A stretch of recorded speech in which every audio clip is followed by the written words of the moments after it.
Hello friends, welcome back to sort India. This is Himanshu Gupta. तो CBSE ने notification जारी कर दिया है क्लास 10th के स्टूडेंट्स के लिए जो 2021 में एग्जामिनेशन देने वाले थे, मगर एग्जामिनेशन हो गया है कैंसिल। तो अब किस तरीके से मार्क्स मिलेंगे उसका पूरा क्राइटेरिया, एक डिटेल नोटिफिकेशन सीबीएसई ने जारी किया है। आइए उसको स्टडी करते हैं। तो ये है नोटिफिकेशन जो आज ही आया है।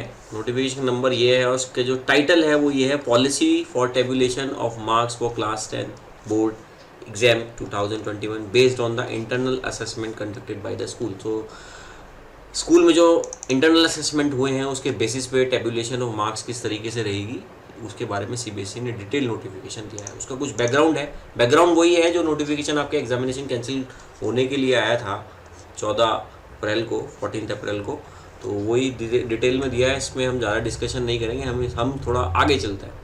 तो इसमें हम आगे चलेंगे तो जो चैलेंजेस हैं वो सीबीएसई की तरफ, जो चैलेंजेस है वो सीबीएसई उसको डिस्कस करना चाह रहा है। Challenges before us in the pandemic situation, delivering fair unbiased result to the student on time is challenging task. बिल्कुल है, but we are confident that CBSE school system will work hard to make things happen as smoothly as possible. तो CBSE कह रहा है कि हमें अपने school system पर पूरा भरोसा है कि वो इसे स्मूथली करा लेंगे और बहुत हार्ड वर्क करेंगे इसको कराने के लिए। तो अब इसमें देखते हैं आगे सीबीएसई को ने और क्या क्या एक्सपेक्टेशंस रखी हैं। We know that we can rely on every school leader and every teacher of the CBSE affiliated schools to complete this process with the highest degree of professionalism, consistency and care.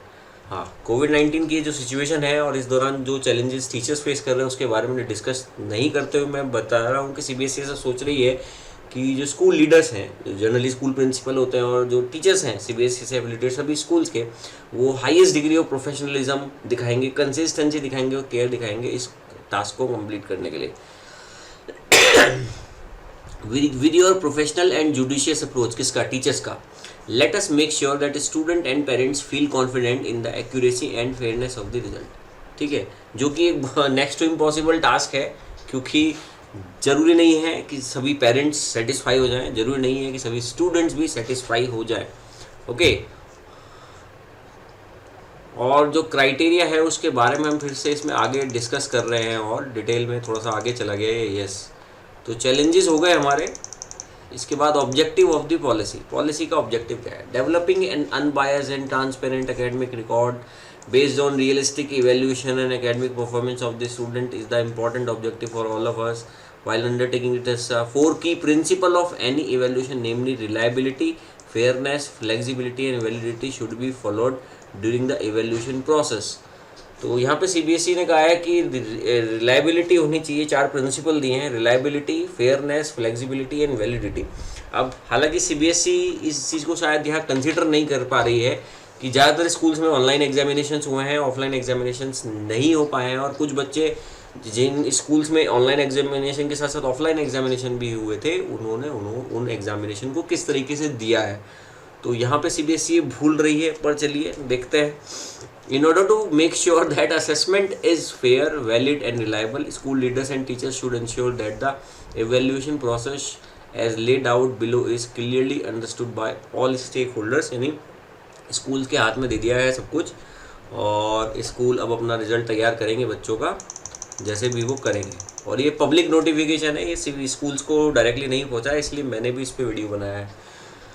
Procedure for assessment of the student को assessment करने का procedure क्या रहेगा, ये एक important चीज़ हम यहाँ से शुरू करने वाले हैं, तो यहाँ इसको ध्यान से रखिएगा। Student will be assess out of 100 marks. तो आप 100 मार्क्स में इसे असेस किए जाएंगे for every subject, for each subject.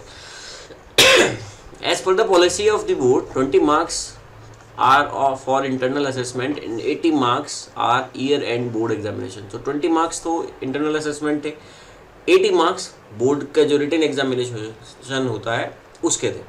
चलिए आगे चलते हैं। 5th पॉइंट कहता है the internal assessment for 20 marks will be as per the existing policy laid out in the circular. ये जो सर्कुलर दिया था, यानी मैं इन शॉर्ट आपको बता रहा हूँ कि इंटरनल मार्क्स जो आपके स्कूल ने सीबीएसई को देने होते हैं हर साल, वो ऑलरेडी सीबीएसई के पास जा चुके हैं। सीबीएसई इसको आगे कह भी रहा है Based on the circular, internal assessments have already been done by the schools and majority of the school have uploaded their data on the CBSE portal. It is requested that all the schools should upload the marks of internal assessment by 11th June. 11 जून तक जिन schools ने नहीं किया है वो 11 जून तक marks upload कर सकते हैं इंटरनल असेसमेंट. तो ये ऑलरेडी स्कूल के पार्ट पे हो चुका है. नेक्स्ट आगे चलते हैं. 6 पॉइंट्स है. Due to cancellation of the board examination, the assessment of 80 marks, important one, will be done by the school. School करेगा 80 marks का assessment based on the marks scored by the candidate in the different test examinations conducted by the school during the year. पूरे साल जो पिछला साल था वो भी कोविड ईयर ही है जिसमें ऑनलाइन क्लासेस हुई थी, ऑनलाइन एग्जामिनेशन हुए थे और कहीं कहीं पे जहाँ स्कूल्स खुले हैं वहाँ पे ऑफलाइन एग्जामिनेशंस भी हुए हैं कुछ. तो उनके बेसिस पे CBSE कह रही है कि based on the marks scored by the candidate in the different test exam conducted by school during the year. आगे the marks should be in consonance with the past performance of the school in the class 10th board examination. अब इसमें CBSE ने जो consonance word डाला है मैं बता देता हूँ ये क्या है. कि स्कूल का जो क्लास 10th में पिछला रिकॉर्ड था, पास्ट परफॉर्मेंस थी, उसके कॉन्सोनेंस में होना चाहिए. ऐसा नहीं होना चाहिए कि इस बार से हम जो स्कूल वाले हैं उनका पिछले साल तो जो CBSE के बोर्ड एग्जामिनेशन हुए थे उसमें तो रिजल्ट ठीक ठीक था और इस बार वो बहुत अच्छा आ जाए कि 90% लोग 90 प्लस मार्क्स लेके आ रहे हैं. या समझ रहे हो आप. तो किसी तरीके की गड़बड़ CBSE को इसमें नहीं लगनी चाहिए. ऐसा CBSE कह रहा है कि आपका जो पिछला ट्रैक रिकॉर्ड रहा है. अब इसमें दो चीज़ें हैं. हो सकता है कि पिछली बार का जो बैच है वो कमज़ोर रहा हो किसी स्कूल का और इस बार का जो बैच है वो अच्छा हो, टीचर्स ने अच्छे से मेहनत करी हो और मार्क्स अच्छे आ सकते थे. दूसरी चीज़ हो सकता है कि पिछली बार वाला बैच ज़्यादा अच्छा रहा हो किसी स्कूल को और ये जो करंट बैच है वो इतना ज़्यादा अच्छा बैच नहीं हो, स्ट्रॉन्ग स्टूडेंट्स नहीं हो उसमें. तो मतलब ज़्यादा स्ट्रॉन्ग स्टूडेंट्स नहीं हो. ये हर साल वेरी करता है स्कूल टू स्कूल. ठीक है. तो हो सकता तो उनके मार्क्स ऑटोमेटिकली अब अच्छे आएंगे क्योंकि उन्होंने कॉन्सोनेंस के साथ देना कि पिछली बार तो मार्क्स हमारे अच्छे थे, अब रिजल्ट अच्छा गया तो इस बार बच्चे थोड़े वीक है, कोई बात नहीं, हमें तो CBSE ने कह दिया है. तो दोनों ही चीज़ें हो सकती है. पिछली बार जिन्हें स्कूल्स में बच्चों के जो रिजल्ट अच्छे नहीं आए थे हो सकता है स्कूल ने अपने चेंज किया हो पॉलिसी और ज़्यादा मेहनत करी हो इस बार और बच्चों के मार्क्स शायद अच्छे आने हो और आ सकते थे. मगर अब कॉन्सोनेंस डाल दिया है नहीं, पिछले रिजल्ट जैसा ही लगभग उसके आसपास रहना चाहिए. तो ये एक बहुत बड़ी चीज़ है समझने के लिए. आगे चलते हैं. अब रिजल्ट कमेटी की बात करते हैं. अभी तक रिजल्ट कमेटी जो होती थी स्कूल में वो अलग लेवल पे होती थी. यहाँ थोड़ा सा चेंजेस कुछ CBSE ने किया है वो देखते हैं. Each school shall form a result committee consisting of principal and 7 teachers for finalising the result. 7 teacher और 1 principal. 5 teacher from the school should be from mathematics, social science and 2 language. ठीक है. मतलब मेन जो आपके सब्जेक्ट हैं mathematics, SST और science, social science, ये 3 सब टीचर तो इनमें से हो गए. 2 लैंग्वेज टीचर, हिंदी और इंग्लिश, या आप क्या कोई अदर लैंग्वेज यूज होती हो तो वो फर्स्ट लैंग्वेज और second language. And 2 teachers from neighbouring school, जो आपके आस पड़ोस में स्कूल है, should be coopted by the school as the external member of the committee. तो स्कूल कोऑप्ट करेगा एक्सटर्नल मेंबर्स को आपके आस पड़ोस के स्कूल से. Rules of the constitution of the committee and their role responsibility are given the annexure 1, जो last में दी गई होगी उसमें रूल्स वगैरह दिए गए हैं. अब ये नेक्स्ट जो चीज़ें हैं वो टीचर के लिए हैं कि जो एक्सटर्नल टीचर रहेंगे उनको रिम्यूनरेशन मिलेगा, होनोरेरियम 2500 रुपये पर पर्सन, और जो इंटरनल कमेटी रहेगी उसको 1500 रुपये मिलेंगे बोर्ड की तरफ से. CBSE will make available the online module of entering the claiming of the honorarium and remit it directly into the accounts of the committee member. ये फाइनेंशियल बातें हैं, जो ये काम करने के लिए पैसे मिलेंगे वो CBSE डायरेक्ट अकाउंट में डाल देगा टीचर्स के. चलिए आगे चलता है. बच्चों को इससे कोई लेना देना नहीं होता है. Recording of the evidence and assessment, ये जानना बच्चों के लिए भी ज़रूरी है, पेरेंट्स के लिए भी ज़रूरी है और साथ ही साथ टीचर्स के लिए तो है ही. The evidence towards the performance of the student in the internal test marks conducted by the school should be documented student wise and maintain in the secure manner. जो भी स्टूडेंट की परफॉर्मेंस रही है वो डॉक्यूमेंटेड होगी student wise और उसको एक सिक्योर मैनर में रखा जाएगा। यानी the document may be called upon for the subsequent verification as per the instruction of the board. Board के इंस्ट्रक्शन पर वो वेरिफिकेशन के लिए मंगाया जा सकता है। यानी बच्चों को जो आपने मार्क्स दिए हैं उन मार्क्स की लिस्ट के साथ साथ which I feel the answer sheets of those students should also be there with you, कि आपने कहाँ से उनको वो मार्क्स दिए हैं, क्योंकि CBSE को अगर लगता है तो वो इन डॉक्यूमेंट्स को मंगा सकता है। Okay, next, as per the information collected by the school through regional offices of CBSE, schools have conducted different types of and number of test examination. Broadly, the following exam tests are common and will be used for school-based assessment on the weightage in terms of maximum marks for school who have conducted the above test examination given below. अब CBSE कहता है कि CBSE ने जो information अपने regional office से collect की है कि स्कूल ने डिफरेंट टाइप के एग्जामिनेशन और टेस्ट कंडक्ट कराए हैं, और कॉमन जो टर्म्स यूज़ होती हैं स्कूल्स में, टेस्ट यूज़ होते हैं, एग्जामिनेशन की जो टर्मिनोलॉजीज़ हैं वो यूज़ हुए हैं, उनके बेसिस पे हमें मार्क्स देने हैं, और वो CBSE ने कैटेगरी दी है। कैटेगरी ऑफ द टेस्ट, ये बहुत इंपॉर्टेंट है, ध्यान रखिएगा इसको, और मैक्सिमम मार्क्स।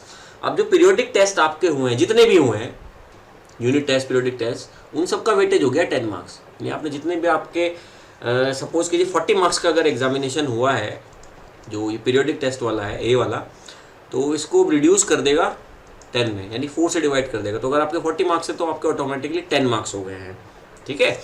और अगर आपके 36 मार्क्स थे तो ये ऑटोमेटिकली यहाँ पर 9 हो जाएंगे। ओके, तो 4 टाइम्स हो जाएगा वो, अगर 40 मार्क्स टोटल था तो एज मतलब पीरियोडिक टेस्ट 10 मार्क्स का हो गया वेटेज। हाफ ईयरली या मिड टर्म एग्जामिनेशन जो भी जिस नाम से हुए हैं, that is having the weightage of 30 marks. तो आपका चाहे वो 80 मार्क्स का हुआ है, चाहे वो 90 मार्क्स का हुआ है, चाहे वो 60 मार्क्स का हुआ है, उसकी वेटेज हो गई अब 30 मार्क्स। इसके बाद प्री बोर्ड एग्जामिनेशन लगभग स्कूल्स ने लिए हैं, कहीं पे 1, 2, 3 भी हो चुके हैं, कहीं पे सिर्फ एक ही हुआ है।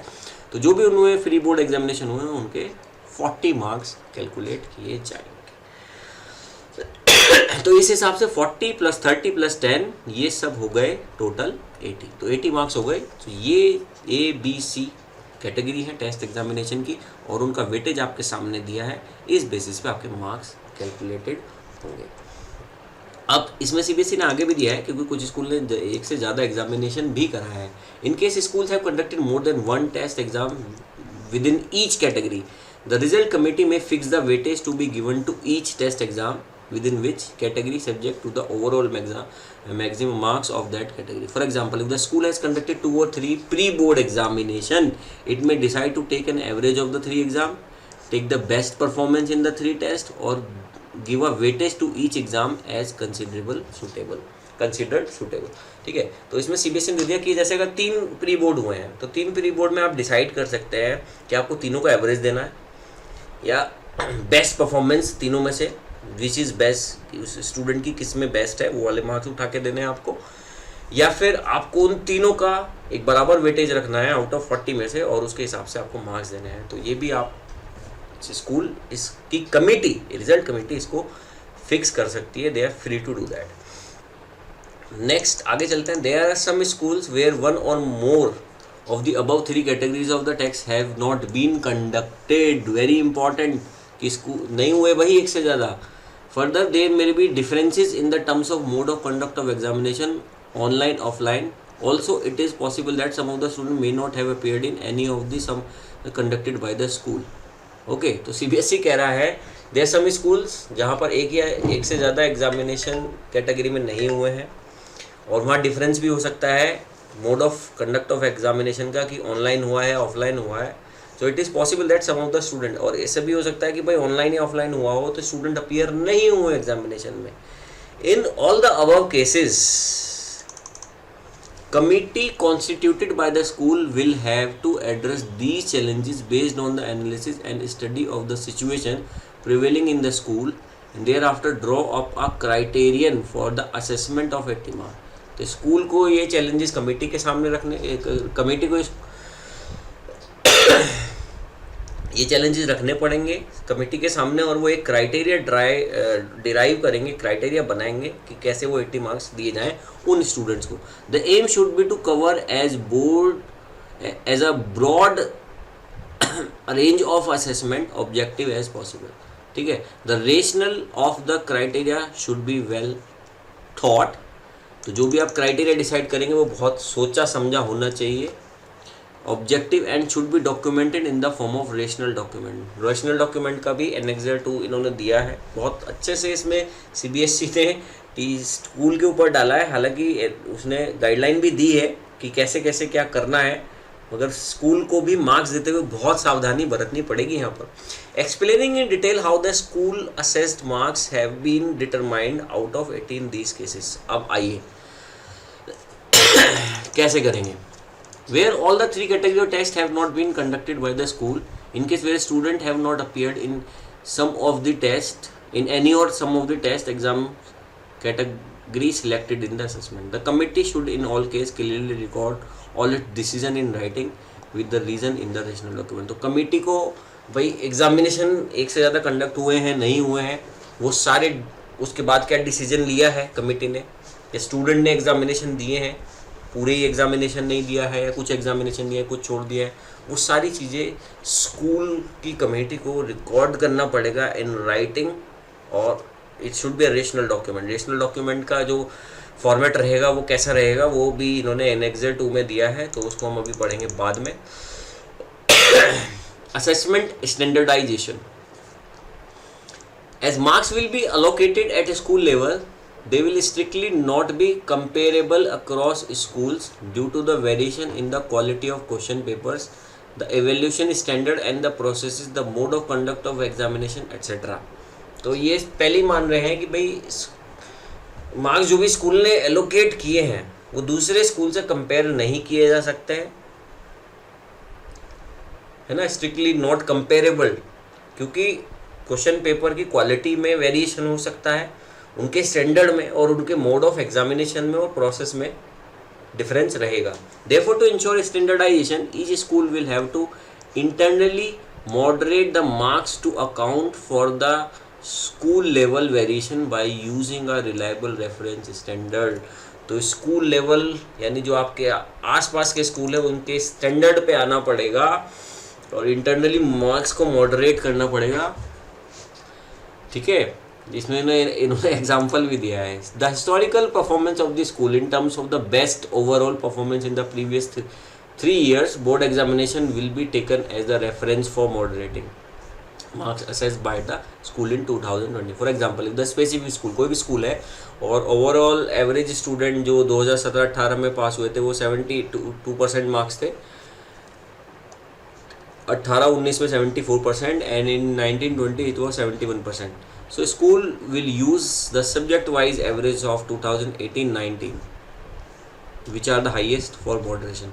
तो इसमें highest था तो इसी को use करेगा.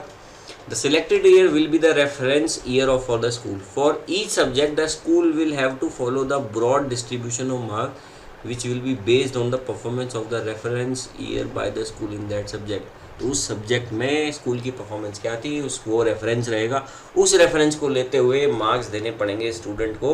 तो टीचर्स को और कमेटी को बहुत मेहनत करनी पड़ेगी यहाँ पे.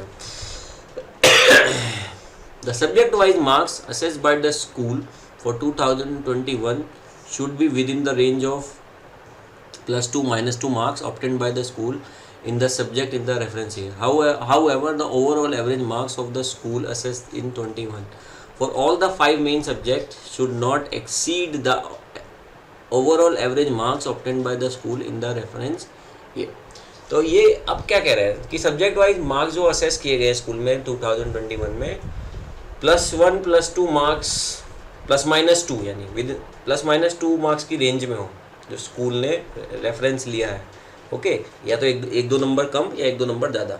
जो ओवरऑल एवरेज मार्क्स जो स्कूल का है, जो भी 5 मेन सब्जेक्ट हैं, वो जो ओवरऑल एवरेज मार्क्स था रेफरेंस ईयर से उससे एक्सीड नहीं करना चाहिए, उससे ज़्यादा नहीं होना चाहिए. ठीक है, यानी 74% था तो 74% ही रहेगा, फिर उससे ज़्यादा नहीं आना चाहिए.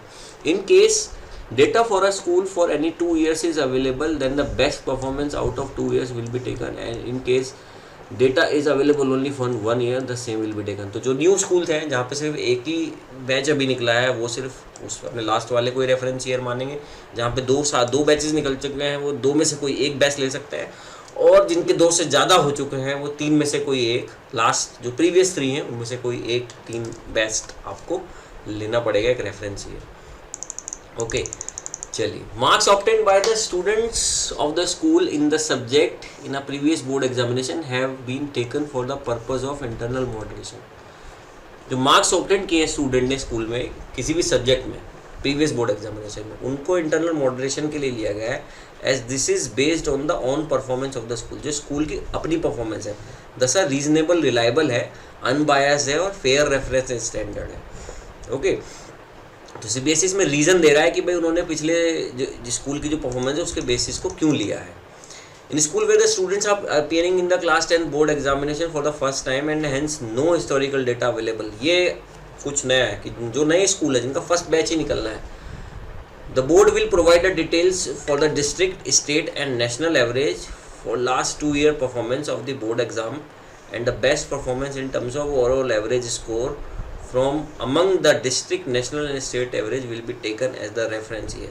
This data will be provided for different groups of school for which results are announced by CBSE like NVS, KVS, government school, independent school. तो CBSE कह रहा है जिनका पहला ही साल है, जिसका फर्स्ट बैच ही निकलना है, तो उनके लिए क्या, तो उनके लिए नेशनल डिस्ट्रिक्ट, स्टेट और नेशनल एवरेज लास्ट 2 years का प्रोवाइड कराएगा, जिसको वो एज ए रेफरेंस लेंगे और उसके हिसाब से अपना डेटा तैयार करेंगे, मार्क्स देंगे बच्चों को।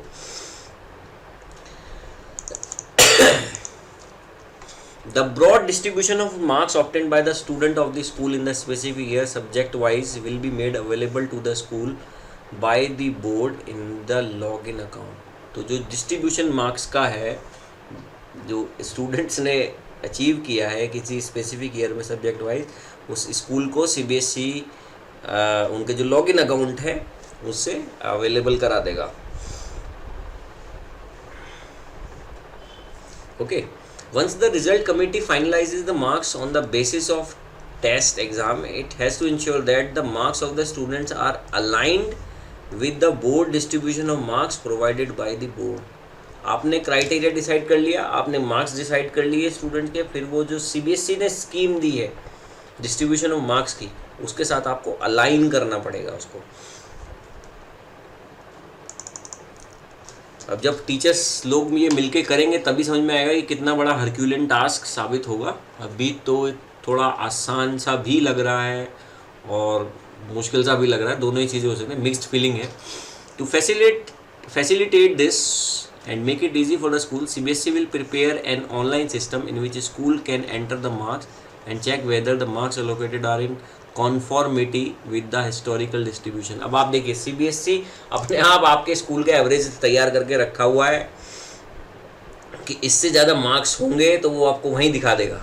In case there is a mismatch दिया हुआ है, देखो, in case there is a mismatch the result committee shall have to revise the marks as the case may be as per the consistent and objective criteria which should also be documented in the original document.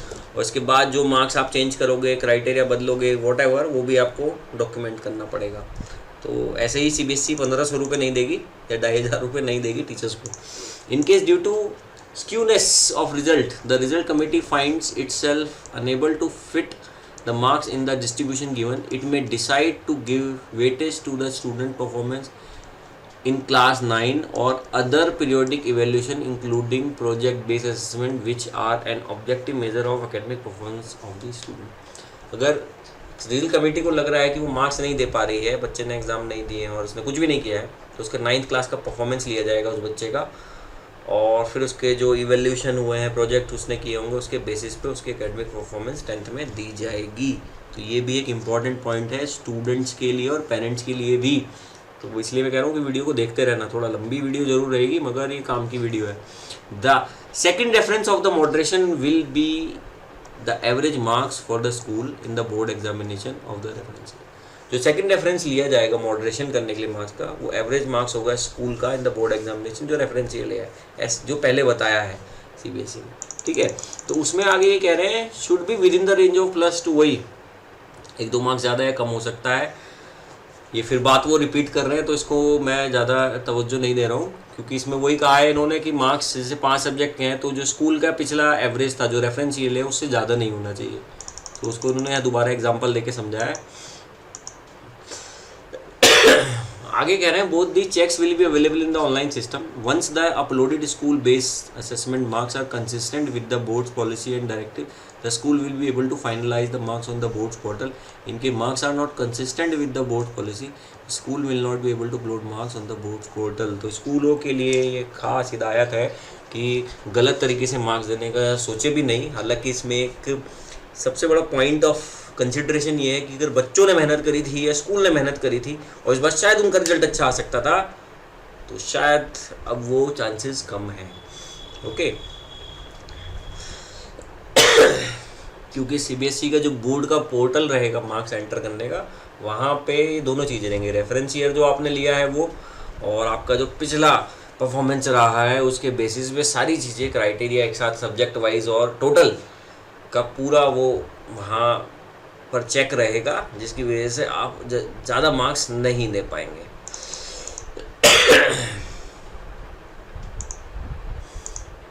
So the above has been done keeping in mind that the school principals and teachers are best placed to assess the student based on the performance of the student in internal test exam.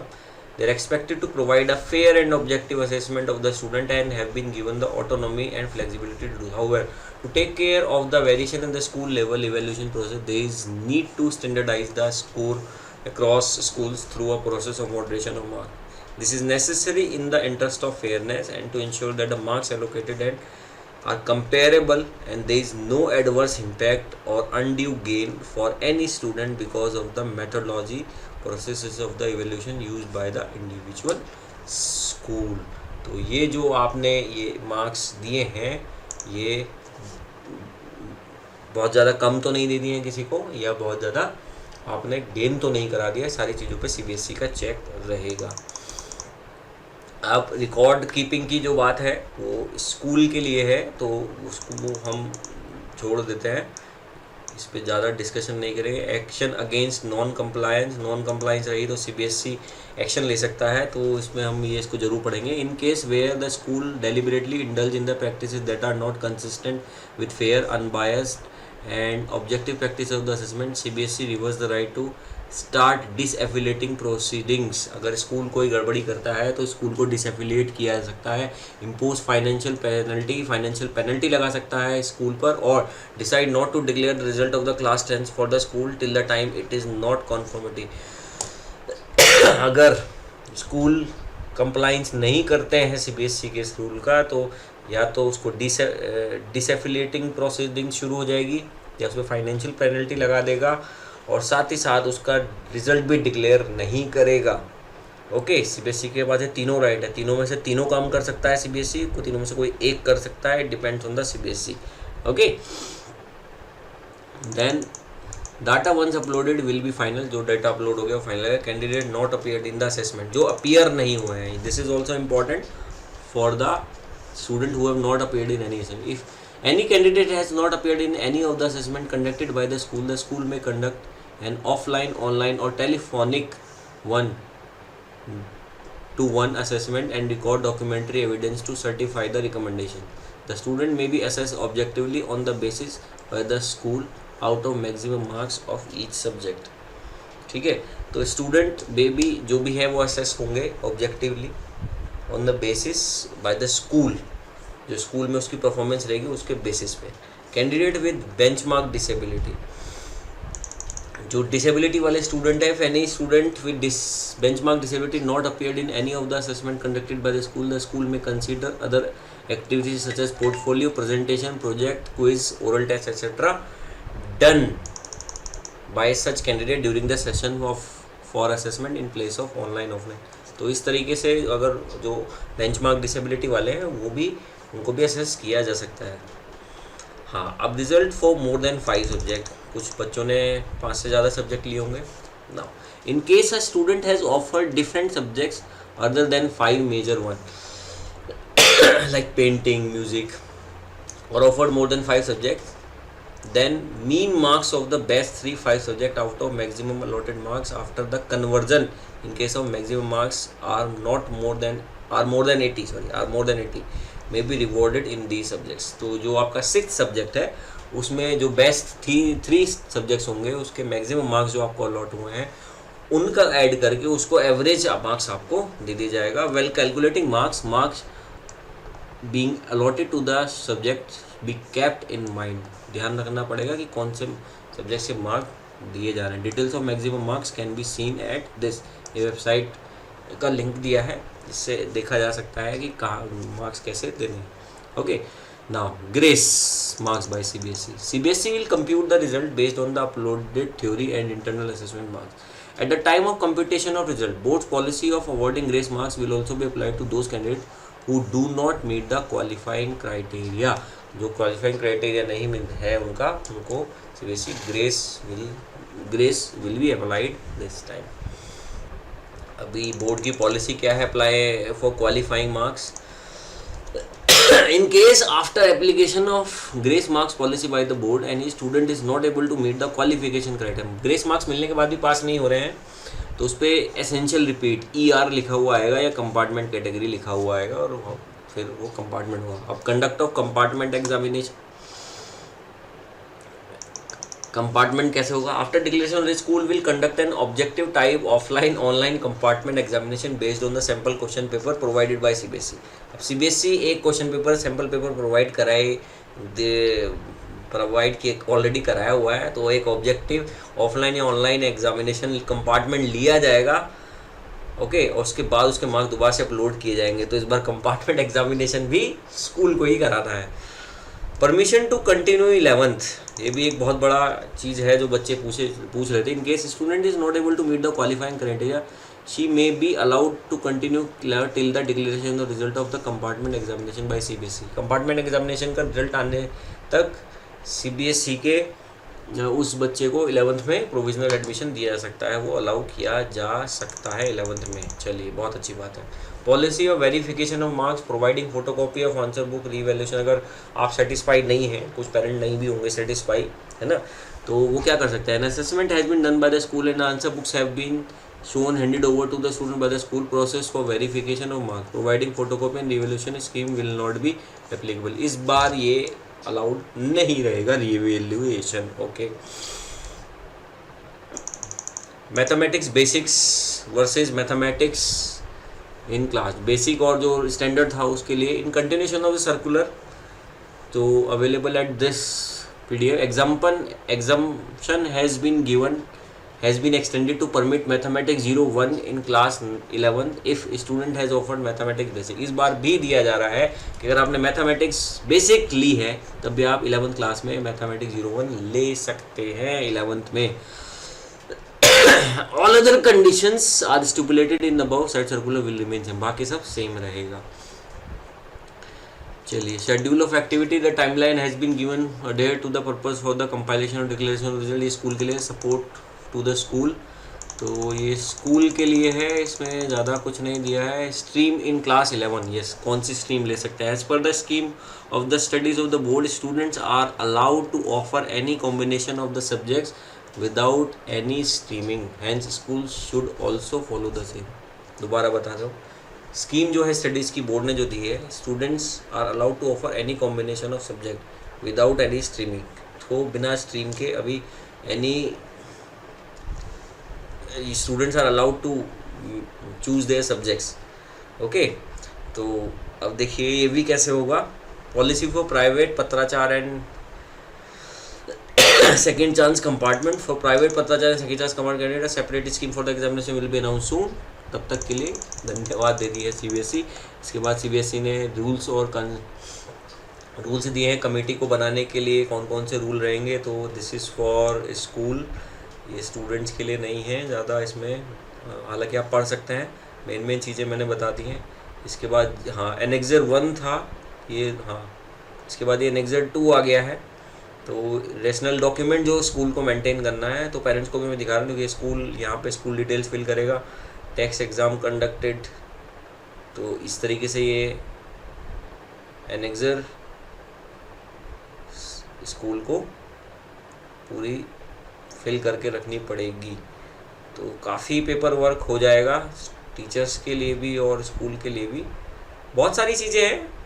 पर देखिए CBSE ने criteria भी दिया है, internal moderation of marks, ये example है कि किस तरीके से मॉडरेशन होगा मार्क्स का।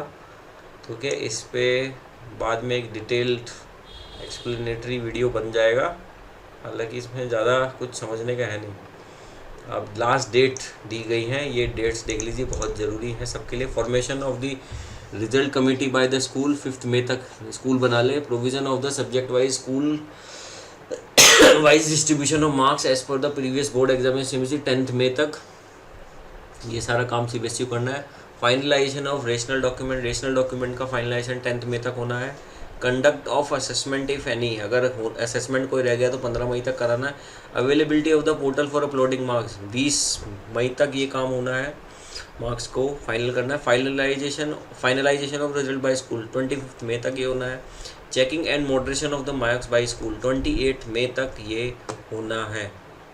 Okay, submission of marks to school, submission of marks to CBSE 5 जून तक मार्क्स सबमिट कर देना है। सबमिशन ऑफ इंटरनल मार्क्स 11 जून तक होना है। And declaration of the result by CBSE ये 28 जून तक होना है। अब इसमें एक चीज़ मेरे को CBSE की समझ में नहीं आई कि बहुत सारी जगह पर जो स्कूल्स हैं वो ऑनलाइन चल रहे हैं, स्कूल में जाना अलाउड नहीं है, स्कूल बंद हो चुके हैं, तो वहाँ पे ये टीचर जाके कैसे काम करेंगे, ये एक चैलेंज है। और लोकल स्कूल तक तो ये सीमित रहेगा, मगर जो ऐसे स्कूल्स हैं जिनमें टीचर्स बाहर से आते हैं तो वो लोग इस चीज़ को कैसे करेंगे, ये भी CBSE को सोचना होगा। बहुत सारी कमियां इसमें भी हैं, मैं वीडियो को ज़्यादा लंबा खींचना नहीं चाह रहा हूँ। फिर से एक बार रिवाइज़ करा दे रहा हूँ आपको कि मार्क्स आपको कैसे दिए जाएंगे। मार्क्स आपको इंटरनल लेवल पे दिए जाएंगे जो भी आपका एग्ज़ामिनेशन हुआ है, और उसमें CBSE ने जो क्राइटेरिया दिया है मार्क्स का वो यही है कि जो आपके पीरियोडिक टेस्ट हुए थे ये सामने है आपके, उसमें वो 10 मार्क्स में से कैलकुलेट होंगे। हाफ ईयरली या मिड टर्म एग्जामिनेशन जो हुए थे वो 30 मार्क्स में से होंगे, और प्री बोर्ड एग्जामिनेशन जो हुआ है आपके वो 40 मार्क्स में से कैलकुलेट होंगे। आपको 80 मार्क्स सब्जेक्ट वाइज दिए जाएंगे, जो आपका मार्क्स रहेगा बोर्ड का रिटन एग्जामिनेशन का। उसके बाद आपके जो इंटरनल मार्क्स ऑलरेडी टीचर्स ने स्कूल्स ने भेज दिए हैं उसके साथ मिलकर आपका रिजल्ट आएगा। स्कूल को यहाँ पे बहुत सारा काम करना है और बहुत समझदारी से करना है, क्योंकि CBSE ने बहुत जगह जगह पर चेक लगाया हुआ है। हालांकि CBSE से जाते जाते मेरा एक सवाल फिर से है कि इस बार जिन स्कूल्स ने के टीचर्स ने और बच्चों ने बहुत मेहनत करी थी, अच्छे से मेहनत करी थी और वो अच्छा रिजल्ट ला सकते थे अपने स्कूल के लिए, क्या उन लोगों के साथ ये ज़्यादती नहीं हुई है? चलिए दोस्तों, इसी के साथ मैं अपनी भाषा को वाणी को विराम देता हूँ।